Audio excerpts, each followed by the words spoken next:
Imagine a small handful of nuts at night doing more than quieting a late evening craving. Imagine them nudging the trillions of microbes in your gut toward a friendlier community, and through that shift, tuning metabolic signals that matter for weight, blood sugar, lipids, and inflammation.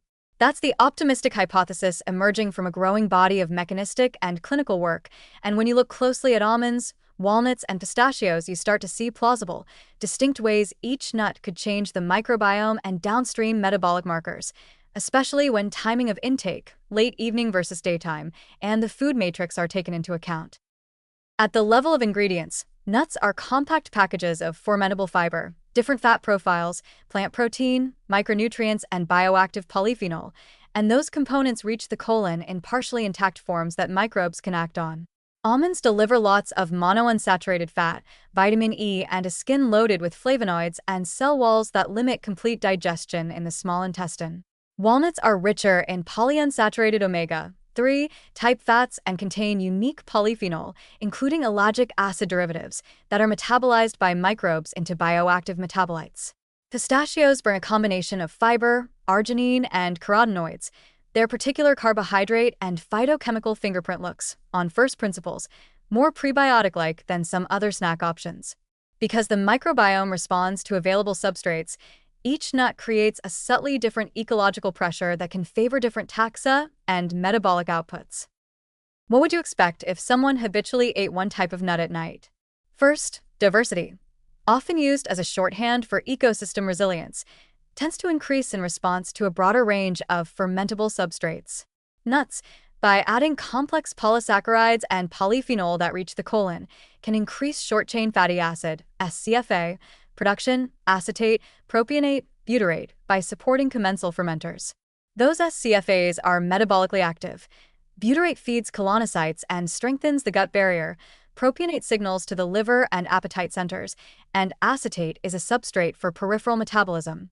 In practical terms, an evening snack of nuts could, by increasing SCFA-producing taxa or activity, modestly improve fasting markers of inflammation, enhance gut barrier integrity, lowering endotoxin-driven inflammation, and attenuate overnight hepatic glucose production, all of which show up as more favorable insulin sensitivity and lower low-grade inflammation in trials that examine dietary patterns rather than single bites.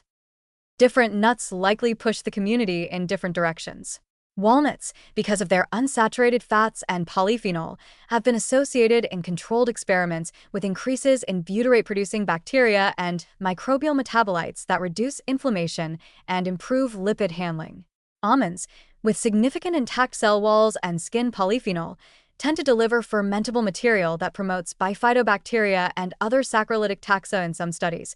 That pattern is plausibly linked to improved postprandial glycemia and reductions in LDL cholesterol. Pistachios, which are higher in certain fibers and arginine, may preferentially support lactobacilli and bifidobacteria and promote fecal bile acid transformations that can improve lipid and glucose metabolism. The important nuance here is that human studies are heterogeneous: baseline diet, portion size, processing, raw versus roasted, whole versus butter, mastication, and individual microbiome starting points all shape the outcome. So you'll see signals in the literature, but also study-to-study variability. Timing matters because host circadian rhythms and microbial diurnal cycles are tightly coupled. The microbiome changes across the day in response to feeding patterns. Shifting calories into the night can dampen or phase-shift microbial rhythms and, through altered microbial metabolites, change host metabolism. Eating energy-dense food late at night is generally associated with worse metabolic outcomes in observational studies, but nuts are energy-dense in a different way. They are highly satiating and have poorly absorbable components that lower available calories and deliver beneficial fermentable substrates. Nighttime nut intake could therefore do one of two things depending on context: worsen outcomes if it adds excess energy and displaces sleep or late-night fasting, or improve outcomes if it replaces less healthful snacks, reduces late-night glycemic spikes. Nuts have low to modest glycemic impact, and supplies prebiotic substrates that increase SCFA production during the nocturnal fasting/repair window. The optimistic, scientifically plausible scenario is the latter, especially when portions are controlled and nuts are consumed as a replacement rather than an addition. When we translate those microbial shifts into measurable metabolic markers, the pathways are tangible. Increased SCFA production and improved gut barrier function can lower systemic IL-6 and CRP. Improved bile acid transformation and hepatic signaling can reduce fasting triglycerides and improve LDL particle handling. Enhanced incretin responses and slower gastric emptying from nuts, fat, and fiber matrix can blunt postprandial glucose excursions and reduce insulin demand. Effects that are measurable as lower fasting insulin, improved home IR, and blunted continuous glucose monitoring (CGM) spikes. Again, effect sizes are usually modest and depend on dose and replacement strategy, but multiple mechanistic links make the translation plausible.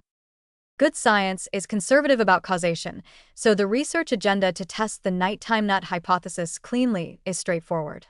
The best human trials would be randomized, crossover, controlled feeding studies comparing matched calorie evening snacks, almonds versus walnuts versus pistachios versus control snack, with standardized daytime diets, sampling gut microbiome composition, shotgun metagenomics, function, metatranscriptomics, fecal and plasma metabolites, SCFAs, bile acids, urolithins, and metabolic phenotypes, CGM, OGTT or clamp-derived insulin sensitivity, lipid panel, inflammatory markers. Animal studies and fecal transplants can then probe causality. If feces from nut eaters confer improved glucose tolerance to germ-free mice, that strongly implicates the microbiome as a mediator. Crucially, studies must account for individual baseline microbiota, sleep timing, and whether the nuts are replacing a worse snack or are an extra calorie load. What should an interested person take away today? If you like a small late evening snack, choosing whole nuts, a modest portion, think a small handful is a sensible, evidence-informed option. They are nutrient-dense, promote satiety, and carry fibers and polyphenol that are likely to support beneficial microbial activity. And because they blunt postprandial glucose and support lipid health, they are a better late-night choice than many carbohydrate-rich snacks. But watch the context. Keep portions sensible, avoid mindless addition of calories, and place preference for whole, minimally processed nuts over nut butters or heavily sugared nut mixes if the goal is microbiome and metabolic benefit. Different nuts offer distinct microbial substrates that can increase diversity and beneficial metabolite production. Eating them at night has a biologically plausible route to improve metabolic markers, provided they replace less healthy choices and do not simply add excess calories.